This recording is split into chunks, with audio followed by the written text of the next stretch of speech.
សានវាំងពួកខ្ញុំចេញវិញហើយអូខេឆក់ចេញនៅពីខាងបងនេះមើលទៅភ្នំច្បាស់ចាស់ហើយឆែភ្ជុំអញ្ចឹងស្អាតដែរទេសភាពតោះបងតោះ let's go ក្នុងភ្នំជីសូជំនោខេត្តជុំបុប្ផាក្រពុំគុំចន្លត់ដៃដឹងមិនជួបមុំសុំជាប់និស័យដកពណ៌សង្ស័យស្ដីប្រាប់ត្រីធរ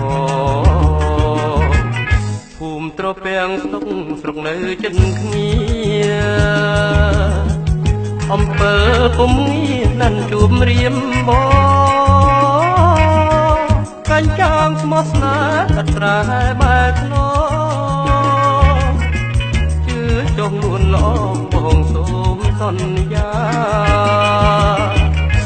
ភូមិត្រពាំងស្រងបងទឹកឲ្យស្រីលុបមុខចរណៃដីចូលនេត្រា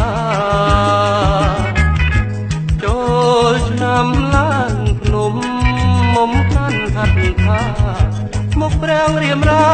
តែចាជូនពើផ្ដាំផងភូមិពូវិយោដើមខែជួយប្រាប់មាសស្នេហ៍ថាខែហើយស្រើកាលហើយកុំភ្នែកស្ដីកុំមើលផ្លូវបងឲ្យម៉ែចូលស្ដីហើយណា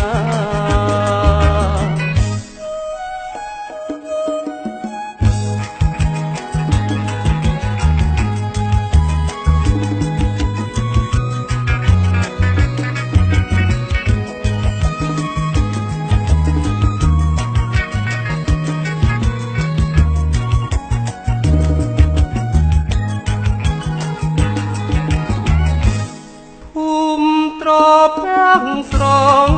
បងទឹកឲ្យស្រីលុបមុខចរណៃដីចូលនេត្រាចូលឆ្នាំឡើងភ្នំមុំកាន់ហាត់ថាមកប្រាំងរៀមរាតែចាជូនពើផ្ដាំផងភូមិពូវិយោ